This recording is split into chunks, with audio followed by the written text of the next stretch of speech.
Why is it not converting? Because you're showing up, you're posting, you're speaking, you're doing everything they told you would grow your business. So why is it not converting? Because visibility is only half the equation. Getting attention is easy. Turning that attention into clients takes strategy. VoiceLab was built to solve that. This is where front-end visibility meets back-end conversion. You learn how to get on stages, create your own platforms, and use podcasts, summits, and workshops to grow your audience and generate real leads. Then you learn what most people never build. A system that captures those leads, follows up, nurtures relationships, and turns interest into revenue. Email and newsletter strategy that actually gets responses. Workflows, not just more noise. Real connection that leads to real business. Inside VoiceLab, you are not guessing. You're learning the how. You're implementing in real time. You're building a business that works even when you are not constantly chasing attention. Because here's the truth. If you don't have visibility, no one knows you exist.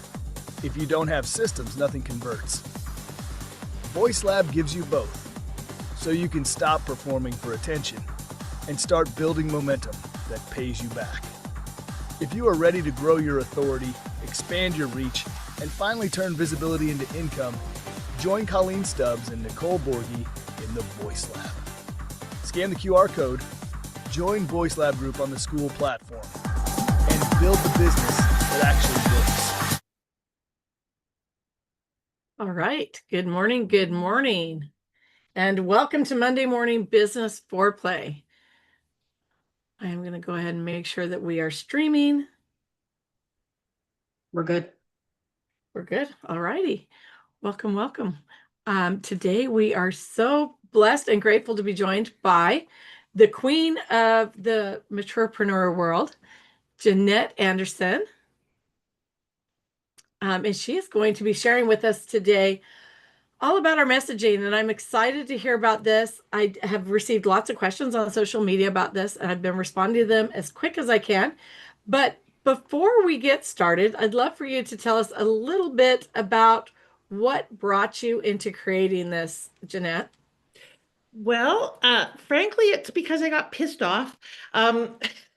I was on a marketer's cruise, which you guys know about, and at a networking event, and someone asked me, "What do you do?" And mid-sentence answering him, he turned and started talking to someone else.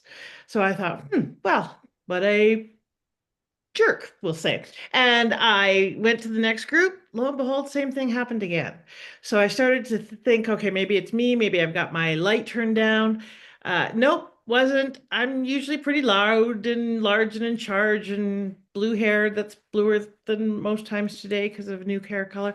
Anyway, and I started to observe and realize that pretty much everyone over 55, 60 on that cruise in our group of 450 was overlooked or ignored. And in some cases, actually, literally, gray-haired women were completely invisible. And so I thought, okay, I've dealt with sizeism and sexism. I am not dealing with ageism. That was one ism too many. So I started Maturepreneur World. And what I realized shortly after was it is one of the most incredible opportunities in history. And most people are missing it. So I call it two epidemics and two global trends that is shifting the face of business, and almost nobody is paying attention. Interesting. I love that. And I think that obviously society tells us that once we reach this age, it's time to just relax, just enjoy, but they're not encouraging us to be creative and to really embrace, right? To grow, things like that, which is what I love about this age, actually, is that we can do that at this age, and we do it with more confidence, right? We show up because we might not have the quickest thumbs on these apps. I'll give you that to the 20-year-olds. We definitely don't, but we have experience. We've got more insurance. I have to say that, right? That's a fried green tomato line, that is. That's right. And I actually say that often. Nicole can vouch for that when I'm driving. Look out, I got more insurance, right? But we've got the experience, we've got the etiquette, we have the knowledge, we know how things have flown, and we also have the confidence in not only our abilities, but in the knowledge we have. And so bringing that and sharing that in the world is such a blessing to the people that we interact with. But we have Yeah, to be able to show up, and our messaging has to hit right. And yeah. so that's where you come in, right? So Exactly. But I do want to, Nicole, I just want to really quick, or sorry, Colleen, I'm looking at Nicole and I want to kind of call out two little ageist things that you just said. One is that's a myth that we are not as technologically advanced. I have an 82-year-old friend who can run circles around any video producer you put her up against. And in Calgary, there's a lady who's starting her second tech business at 89. She started her first one at 69, runs the largest data hub in North America. So while they may be slightly exceptions, we invented the internet. You're welcome, and I'm sorry. And we invented AI, and you're welcome, and I'm sorry. So while and you're on AI. that, while you're on that, you know what else we invented that you guys should remember is what do they call those? I don't even know what it's called now. We call it shorthand. We They call it call what? it, what do they call it, Nicole? Where it's just acronyms, right? Oh They have no. acronyms for everything. I'm like, really? Because we did those in shorthand class. So Yes, absolutely. exactly. And I will say that those people are probably the exception to the rule. But what isn't the exception to the rule is that at this age, we know how to learn better. Exactly. Well, and AI is the great leveler. You don't need to be technical in the way you used to be able to need it to be technical. You don't have to know how to code. You need to know how to use AI, and you can put yourself up against any young tech bro. So that whole myth of, we're not as technical and therefore not as valuable is actually not true and won't be true going forward. The second thing is, yes, there's this whole thing about you got to relax and, etc. Most people don't know 65% of North Americans cannot afford to retire. They are somewhere between food and housing insecurity and just can't make ends meet. They have to work. They have to create income. They can't get jobs because of ageism. Like seriously, not feasible after 55, 60. And so they have to become entrepreneurs, which is the first global trend I was talking about. The largest cohort of entrepreneurs coming into the business world in history is happening right now. Just under a billion, that's billion people are coming into the entrepreneurial world from boomers and Gen Xers. And I don't know about you, but when I look at commercials on TVs, they're for drugs and walk-in tubs and Viagra and Depends and, adult diapers and stair lifts, which serves about 2% of the population, maybe 1%. The others, the rest of us want business insurance and venture capital loans and access to money and adventure travel and solo travel. So start marketing to this market. You're missing out on the second trend, which is the greatest amount of money in the hands of one cohort ever in history is happening right now. We boomers and Gen Xers, 79.5% of the wealth. You probably should be marketing to us. So the other 35% that can't afford to retire, they have a lot of money. So it's a huge opportunity. There is a huge demand. And we need to start realizing that as businesses, if we're not targeting that, we should be. And as individuals who are in that demographic, you're not done. There's lots you can do. I would absolutely agree. And I will also throw out there that I heard somebody say the other day, well, why don't you just go get a job at Walmart as a greeter? And I'm like, clearly you don't know Gen X, because if Gen X is a Walmart greeter, it's going to be a party and Yeah. nobody's going to know about it. So Yeah. there's that. But none of us were cut out that way. Yeah. We were told, go figure it out on your own. Yeah. Don't come back until you have it figured out. And so that's what we're doing now that we've reached midlife, right? We're Yes. going out and figuring it out.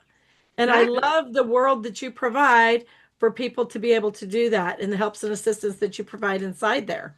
Yes. Well, and it's too much wisdom, like you said, too much expertise, too much value to drain out of society. We cannot let this wisdom workforce go. We have context, we have the kind of historical framework, we have a lot of things that we bring to the table, not to mention that workplaces that do hire older workers have better morale. We have higher emotional intelligence, and statistically, workplaces with older workers are happier and have less turnover. They probably have a better attendance rate because we hit the clubs till 5 a.m., came home, showered, grabbed a cup of coffee, and we were at work at 6:30. Exactly. So we didn't Yeah. need a day off or a safe place to go cry about our rough night. We just got to business, right?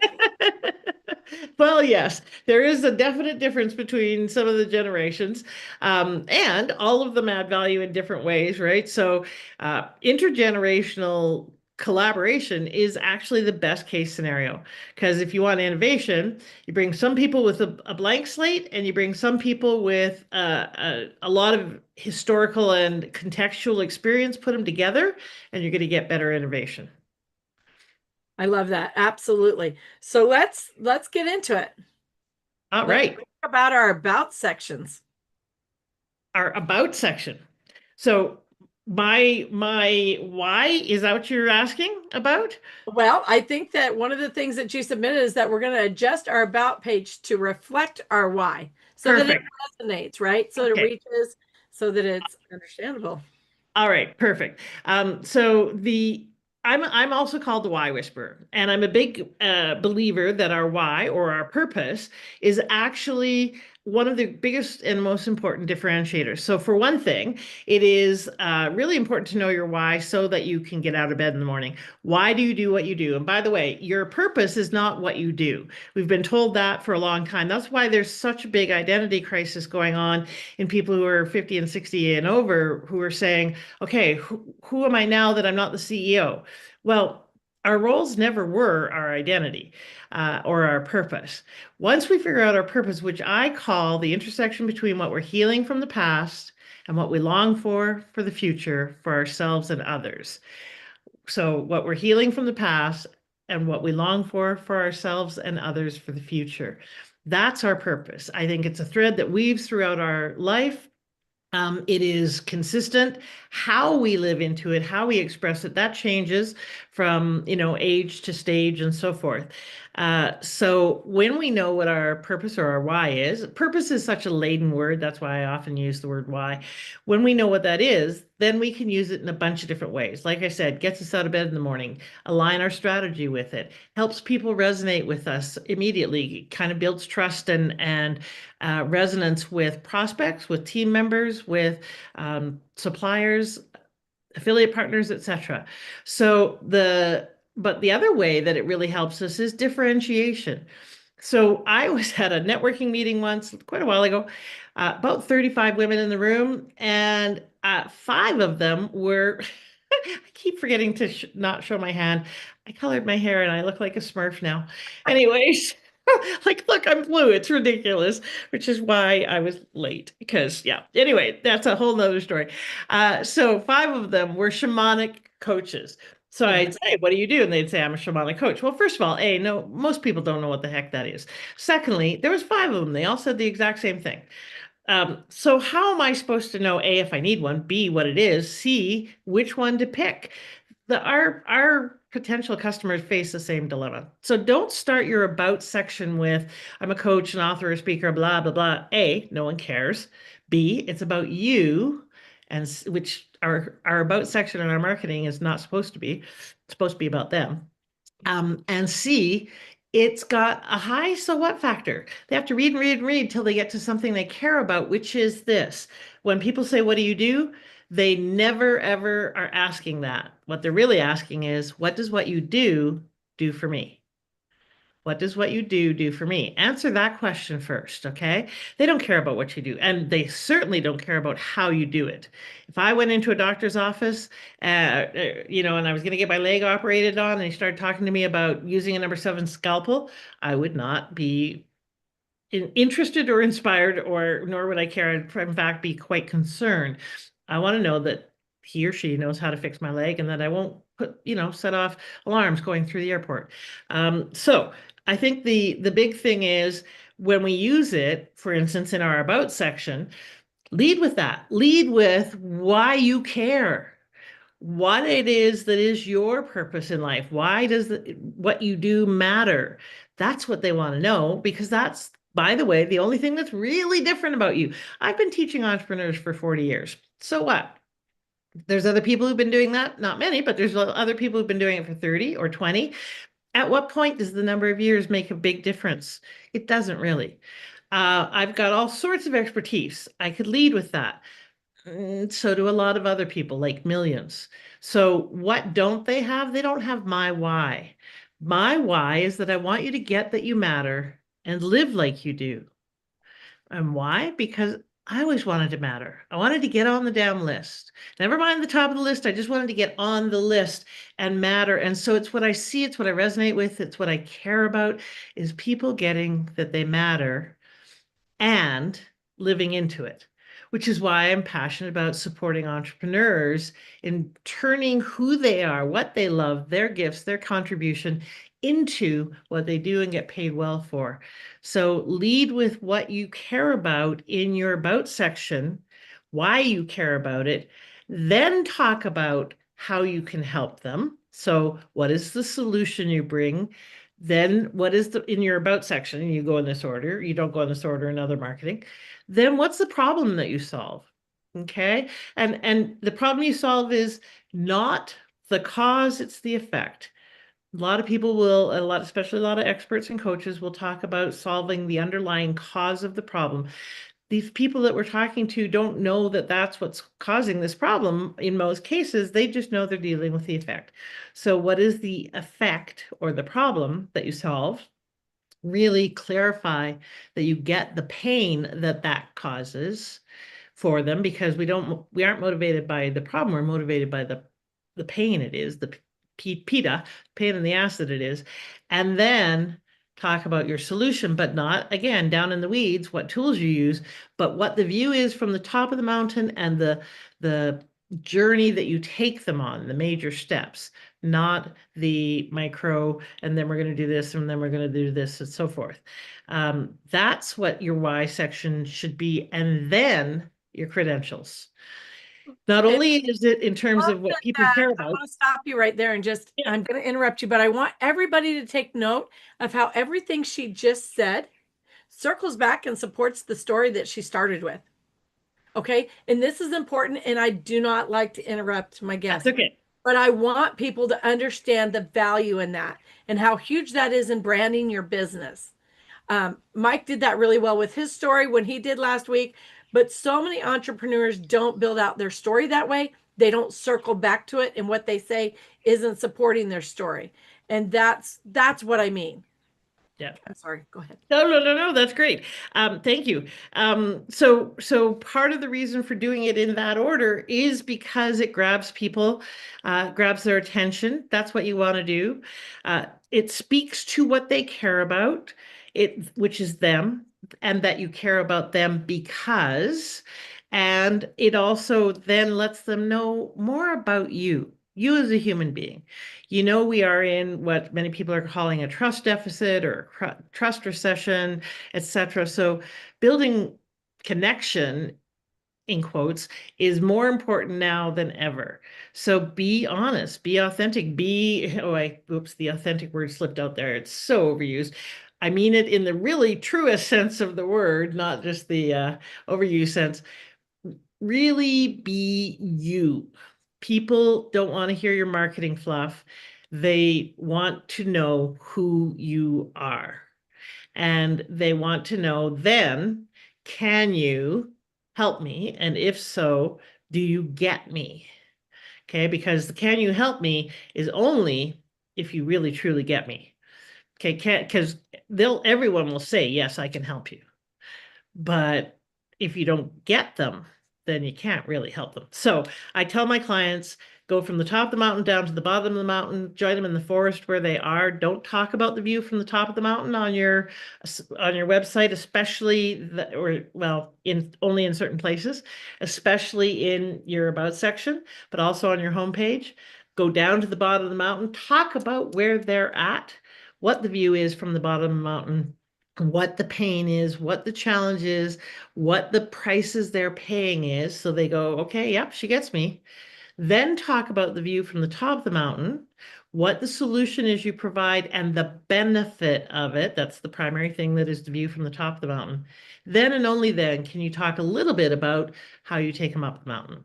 If you have it in any other order, you're not speaking to them in the order that they care about, and that's why you're not converting as much. You're not in the conversation in their head. I would agree with that 110%. I want to pause and see if anybody has any questions or comments at this point. Any experiences they'd like to share? I do tend to get on a roll, otherwise known as a rant, but yeah. And by the way, I think your hair looks lovely. Matches Thank you. It's still wet. I normally don't show up quite so frazzled, but that's okay. I'm here. Showing up is the point. Alrighty. I did have people message me and say, wow, I didn't realize I lost my wow or my why. And I'm like, oh, you're going to find it. So I really appreciate this and actually being able to dive into that. Let's talk a little bit about a 3-word mantra. Oh, Have okay. a 3-word mantra you can use to get over sales and marketing resistance immediately. Yes. Okay. So this is basically the crux of it. And when I've got clients who are like resisting picking up the phone, which by the way is the #1 way for you to connect with people now. I know it's something we haven't done for about a decade, but it really truly is. If you're not filling your events, it's because you're hiding behind your computer, aka social media. So get on the phone or go out to a meeting and meet people in real life like we used to. That's how we get in connection, like in real connection. Talk to a human being. Okay. The 3-word solution that I have for you is, get ready to write this down. Okay, this is a writer downer and a keeper. #1, get. #2, over. #3, yourself. Okay, here's what's going on. I don't want to be a bother. I don't want to, impinge on them. I don't want them to think I'm pushy. I don't want to be seen as a, slimy salesperson. What's the first word in every one of those sentences? I. It's our ego that keeps us from promoting ourselves. If you truly wanted to be in service, all you would be thinking about is, what do they need and how can I help them? So anything other than being in service, which is that conversation, is coming from ego. And welcome to being a human being, okay? But that's what's driving it. And so the simplest way to deal with that is to get over yourself, remind yourself that, hey, I'm committed to being in service. I'm committed to being the difference that only I can be. And by the way, only you can be that difference to someone else. So you've got that unique combination of skills and talent and heart and purpose and why. And so someone, and probably a bunch of someone's, needs that particular solution. So it is really, really important for you to deal with your ego, get over yourself, so that you can go and say, hey, how are you? Who are you? What do you need? And either I can help you with that, or I know someone who can help you with that. And you can't do that if we're busy being self-conscious and afraid of rejection and scared and afraid of success and all the other BS stories that we tell ourselves that take us out of the game. I want to touch on that for a minute, because for me, it's never that I lacked confidence. It's that coming online to build a business was new to me, and it was almost incredibly uncomfortable because I did not know how to do it. And then I did the 4-letter word thing. I started listening to others. And I would add to your 3-word mantra, the 4-word mantra, which is stop listening to others. It Yeah. doesn't matter. They're not you. They're not building your business. They are Yeah. not sharing your life, your experience, your dreams, your why, and they are not helping your clients. Yes. You are. And so really when I started, and the things seemed ridiculous to me at the moment. Like I remember somebody telling me, do not tell anybody you live on a farm. Like they're going to think you're poor and live on a dirty farm. And then I'm like, what? And so many of my, so much of my content in times that I resonate with people is when I'm sharing that I live on a farm. Yeah. You know, that Yeah. I built a business that allows me 3 days a week off because that's what I teach. And so for my ideal audience to be able to see me living that, Yeah. what I teach is very helpful. And I'm tired of everybody showing up a certain way. Why Yeah. can't we all show up as unique as we are and then be magnetically attracted to exactly the people that we are naturally attracted to and find Exactly. each other? That's where Exactly. I constantly am surprised by the number of people who say that they get inspired by my lifestyle. I call myself polyhomorous. I used to say homeless and people would get very distressed. Now I say polyhomorous, they just get kind of confused. I've been a digital nomad. I sold my house and everything I own about, I don't know, 11 years ago now. And and I just think it's how I live. It's to me, it's not unusual. It is my norm. But to other people, it's interesting and inspiring and, all sorts of other things. So we need to realize that how we are and who we are is part of what they are looking at, watching, and buying. It's not just what we offer in terms of our expertise or our tools. So yeah, share your farm. It is part of, like, I think it was Nicole or someone said in the chat, for some people, it's very inspiring. They want to know. For others, it's just interesting and they're curious. But another thing that it does is let them know who you are as a human being, which especially now is super critical. So yeah, absolutely very critical. And I know that people are really enamored with the digital nomad lifestyle as well. So I yeah, love when you say that. That always piques my curiosity because who doesn't dream of getting away, right? And then comes the second thought of how in the world can we support ourselves with it? And so that causes intrigue back into the digital nomad lifestyle. yeah. So moving on, I want to open it again, see if anybody has any questions at this point or comments, experiences they'd like to share. I saw that Nicole shared a book in the chat. I have not read this. The Subtle Art of Not Giving an F. Has anybody else read that? Yeah, it's awesome. It is okay. It's Yeah, going on the book list then. yeah. Sure. Hey, I think it's a great resource. Because and it ties into what you were saying earlier about we give our power away when we care too much about what other people think. By the way, one of the greatest blessings of becoming older is we give less Fs. We don't care as much about other people's opinions. We don't care as much about other people's judgments. And I got to tell you, there is so much freedom in that. Having been someone who grew up with an approval issue, who cared what people thought, who cared, and granted, certain people, wasn't everybody.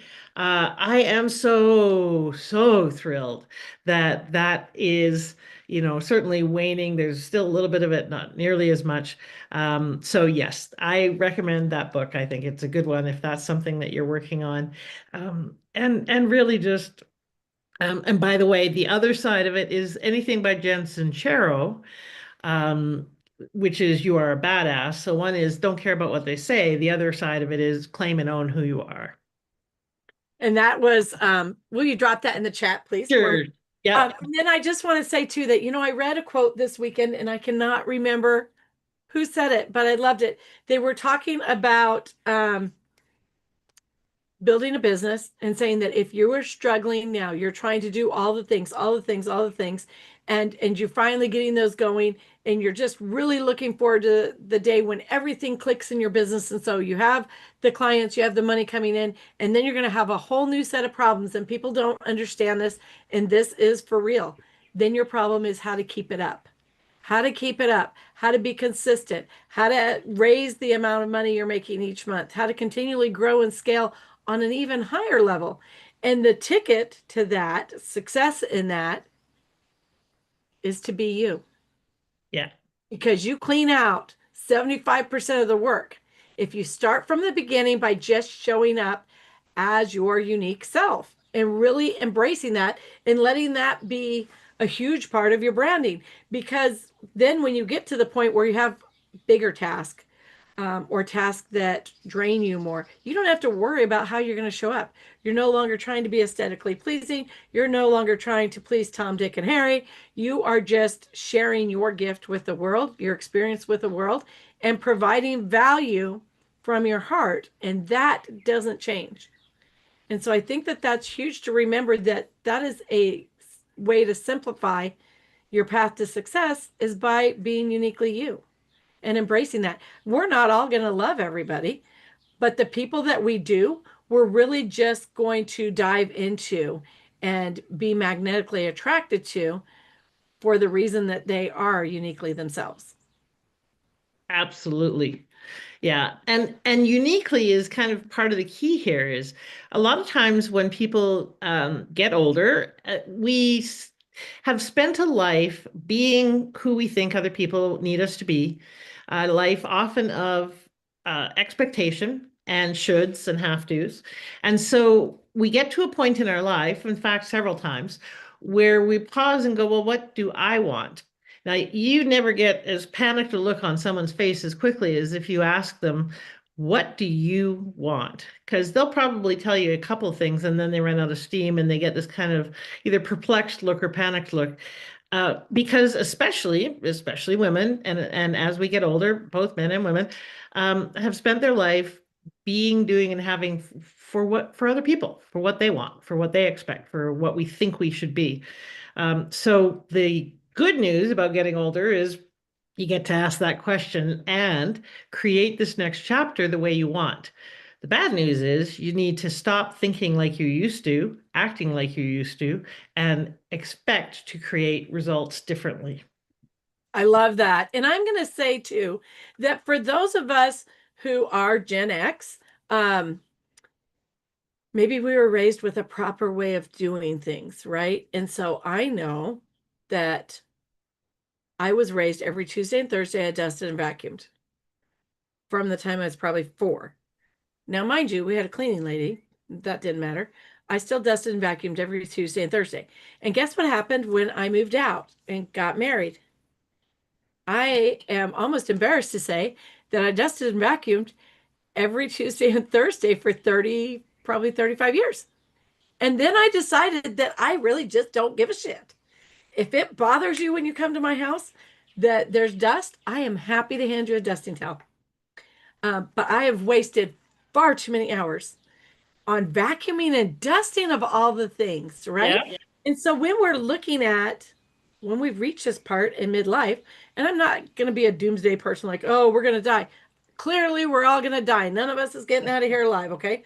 I Yep. know, and I'm hoping for another 40 years, 45 years, good ones. But by golly dang, I'm doing them different than the last 55. Yep. And so there will be a lot less dusting and vacuuming. It still gets done, but I am 100% comfortable saying there's a toilet brush if it bothers you. There's dish soap right there by the sink, whatever that looks like. I used to clean before people came over. I now clean when they leave, because I clean because I want it clean, not because I want them to see it clean. And so really, when we're looking at our business, making sure that we are uniquely ourselves, that we are spending our time and energy on the parts of our business that are going to help us to scale and grow. And we're doing it in a way that fits us, that fits our life, so that these next 40 years, we really, truly enjoy. We've earned it. By golly, we're not living under somebody else's guise. My mother is dead. I assure you, she does not care now whether I dust and vacuum on Tuesday and Thursday. Exactly. Me And too. do you want your tombstone to say her house was spotless? No. Because if that's your legacy, okay, but really, truly, not many of us want that to be our legacy. So it is about, what do you care about? What do you want to be your legacy? And legacy is not motivating for everybody. Frankly, I don't have children. I don't have a lot of family connections. So legacy isn't as critical to me as it is to some people. But for some, it's highly motivating. What am I going to pass on to other people? I really want to make a difference to the people that I know right now. And I want my tombstone to say she was useful. If it says that, I'm going to be really, really happy, because I that means that I made a difference to people. And you know what? I love that. And your legacy, I'm going to say, isn't going to be just to your posterity. It is to everybody that you've impacted. The Yep. greatest joy I get is when a midlife entrepreneur says, oh, it worked. Yeah. I spent 4 days away from my business and never thought about it, and it was still running. And Yes. that fills me with so much joy because I know then that they have the ability, because of the gift that I shared with them, they have the ability to build what is meaningful to them, Yes. what they truly love. And Yeah. that's the legacy I want to leave. Now, Haley says in the comment, money generating activity and self care. Absolutely. Self care is, I have never prioritized self care like I do now. And Yeah.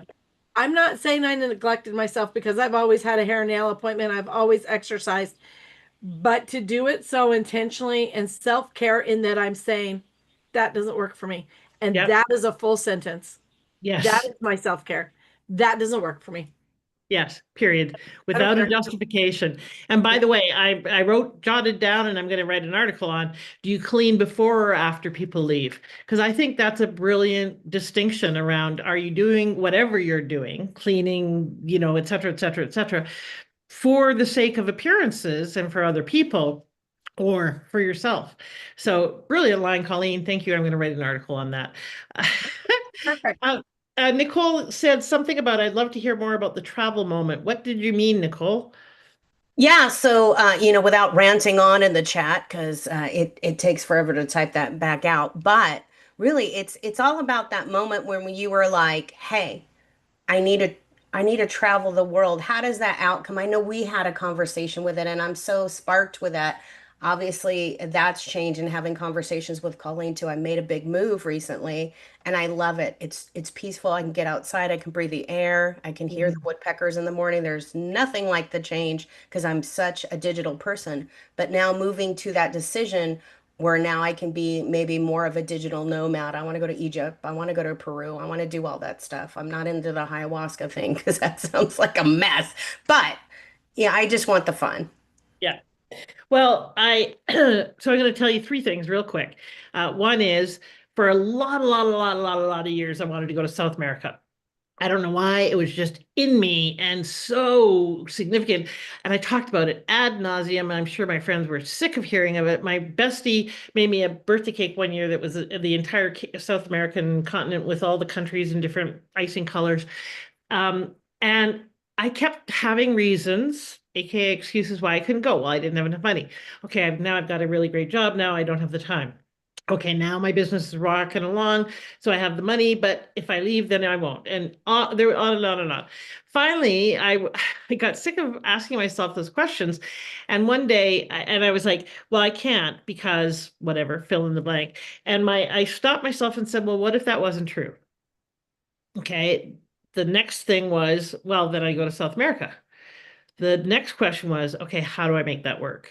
So what if it's not true? This is kind of from the work of Byron Katie, but can we always know that our story is true? No, if not, well, what might be a better story that we can tell? So was it true that I couldn't go? That not absolutely. It was a story I was making up. 3 months later, I was in South America, traveling through Central America by myself, and then traveling through South America for 2.5 months on a tour. So I traveled through Central and South America for 5.5 months, 6.5 months, 7 months, and then went to Greece and Turkey with a friend. So first of all, the important thing about becoming a digital nomad is say yes. Just how do I make that work instead of buying all the stories? Second thing, I made it permanent when I came home from a trip. I was living down in Mexico for the winter because I'm pathologically allergic to winter. That's really what drove this digital thing. And I love travel. And my roommates had done $24,000 worth of damage to my house. That was kind of the straw that broke the camel's back. And I was like, okay, that's it. I'm selling my house. And I looked around and I looked at my huge, big plants I had. I had these big trees kind of thing. As you can see, I really like plants. And I burst into tears.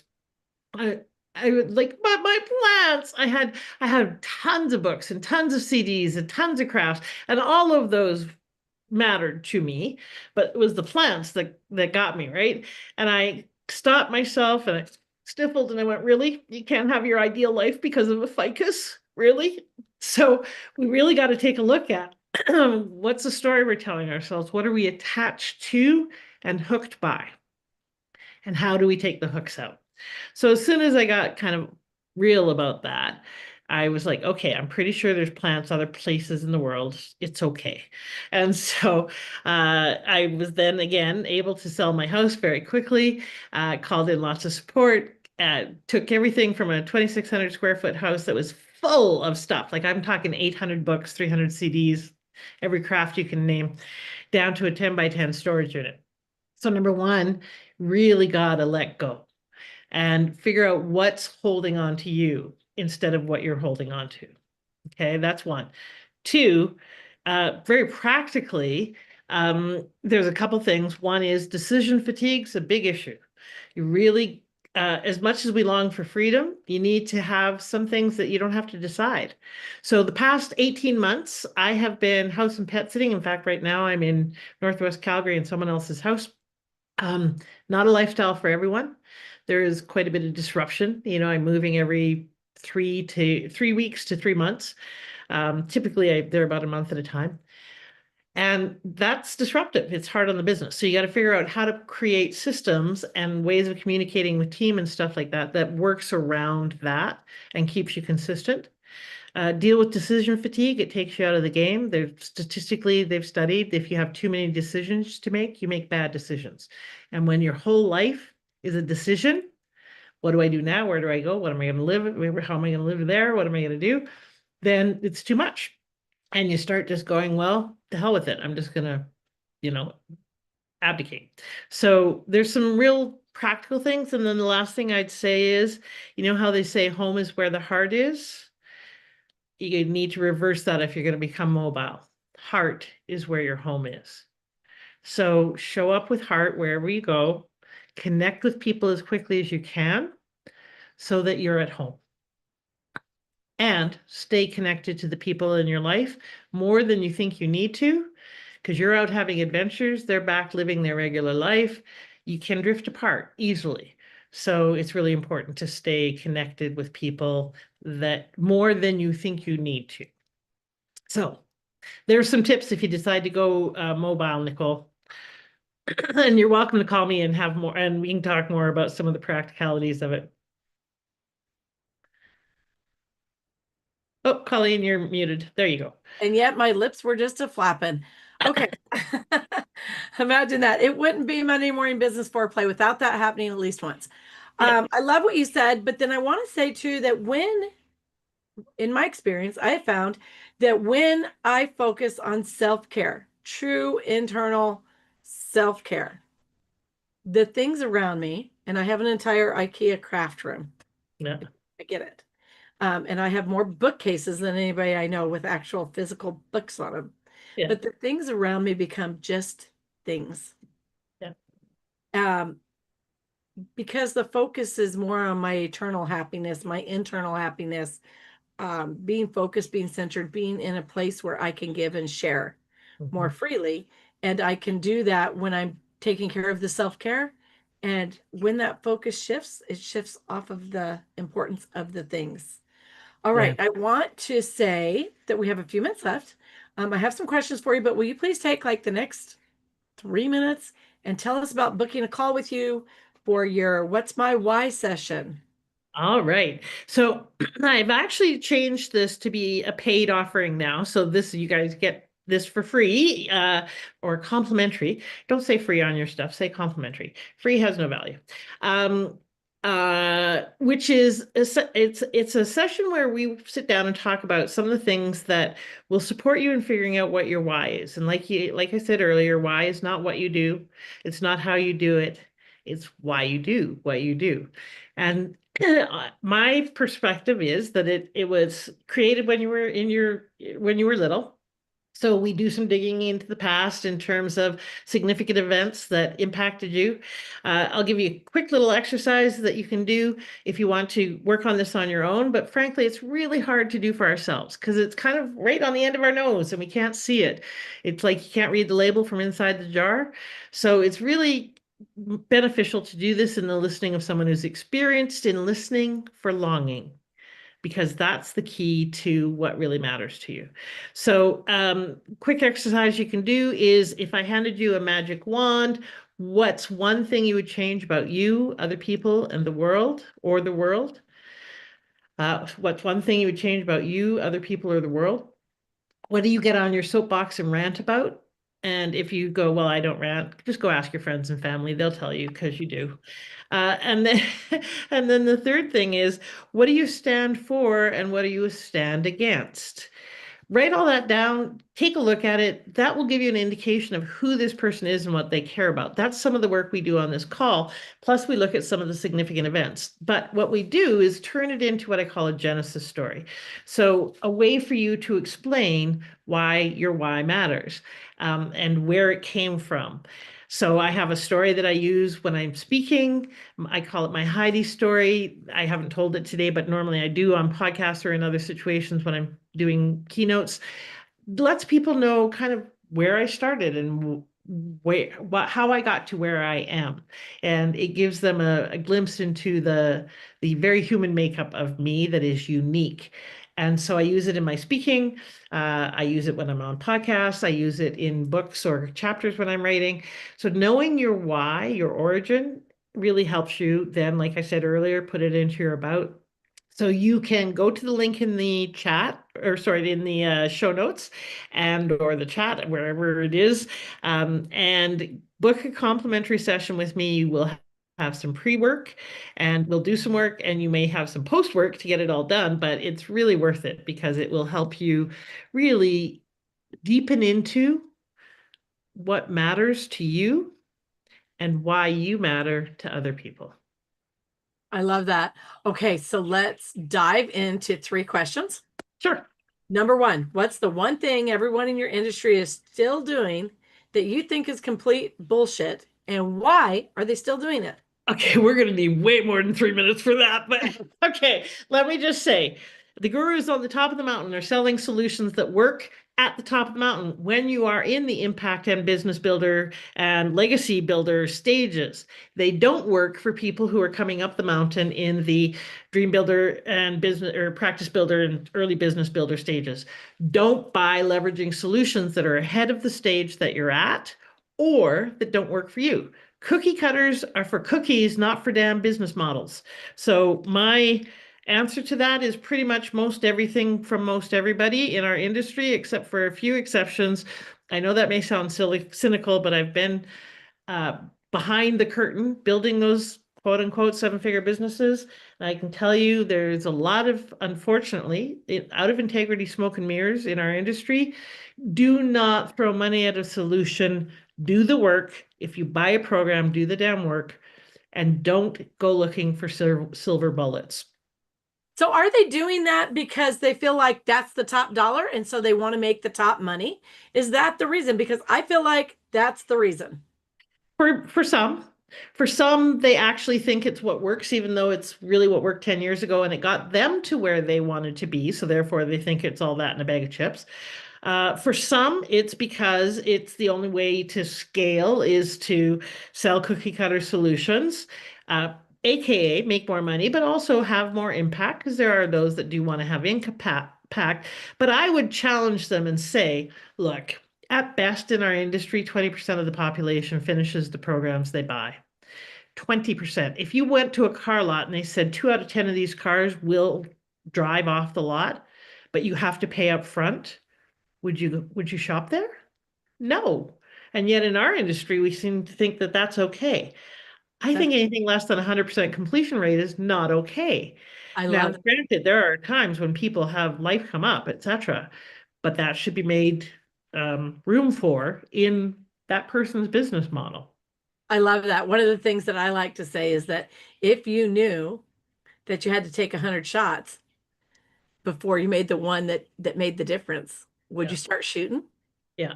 Because so many people are dragging their feet about shooting. So kind of the same thing, but a little bit, the flip side of it, right? Okay, question number 2. What is a mistake that you made that cost you serious money or time that you kept making anyways because you were too proud or too scared to admit that it wasn't working? Moment of vulnerability. Come on, you can do it. Again, need a whole lot more time to tell you all of them. Okay, I'd say probably the biggest one is I didn't eat my own dog food. I have a little business success roadmap that I give people that talks about those stages that I just mentioned, and don't do things that are at the stage ahead of where you're at. having built several seven-figure businesses for others, I know what works at those stages. And so I kept trying to do those things, but I wasn't at that stage. So I hired team prematurely. I tried to do leveraging strategies and have big events and do things before I had a list, before I had the foundation. And I'm still trying to be ahead of where I am. When I pull myself back to what works at the stage that I'm at, it works. When I try and do things from the stages that are ahead, even though I know how to do them, even though I've done them in the past, that's not where my business is at. So I can't do them. And I fail, and I fail, and I fail. And I get frustrated and pissed off. And then I go look at my roadmap and I go, oh, yeah, right. I shouldn't be doing that right now. So, number one, I would say don't hire a team prematurely. And especially don't do what I have done, which is abdicate, not delegate. I've gone, oh, good, someone else can do this. I'll just throw it over to them. And they are at least as smart as I am and at least as invested in my business as I am. And completely clear on exactly what to do without me telling them. So they're going to be successful, right? Yeah, no. You can't abdicate, you have to delegate, and you have to really set that person up for success. Otherwise, you're not going to be successful. So those are the two of the things that I have done, continue to do, and every time it's cost me. I love that. And I'm going to say that I do feel like when you're creating your business plan, you can have the different aspects that you want included in your business at the ultimate end. Yeah. And you can be working at the highest level in one stage and the lowest level in another stage simultaneously. And so that's important to know that you don't have to do it all in a grand way, all in the final way at the very beginning. It doesn't work that way for sure. You're 100% correct on that. Okay, number 3. If you could give only one piece of advice to someone in your industry, but it would go completely against the grain, what would it be and why is it worth the backlash? Oh, okay. That's a good framing question. I might have to borrow that one. Okay. Well, I've already said get over yourself. So I think,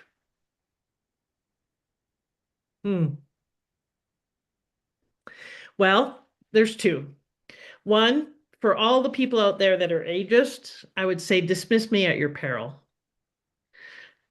Okay, let me just say that again. Dismiss me and people like me at your peril. There are so many reasons why that's not good for you, not good for society. And frankly, you're going to end up with a bunch of people who are pissed off enough to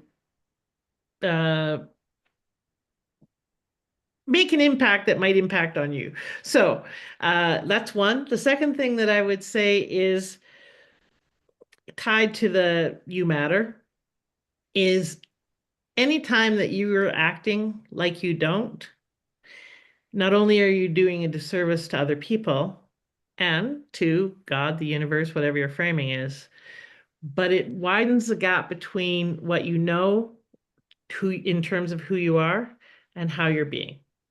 That gap is where the suffering is. You want to suffer less, close the gap. Be the difference that only you can be. And if you're struggling with that, call in support. We can't do it alone.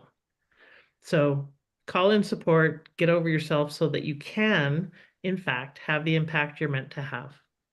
I love that. And I think if each of us go forward this week and really embrace our own unique self and share our unique gifts, that this week will be successful. This has been super powerful and inspiring. It's also been fun. I have really, really enjoyed this. So if today's conversation has helped you to see something differently, to make one clearer decision, or to take one meaningful step forward, then this hour did exactly what it was designed to do, because clarity creates momentum and momentum beats motivation every time. Thank you so much for this conversation, and thank you all for attending Monday Morning Business Foreplay. Thank you.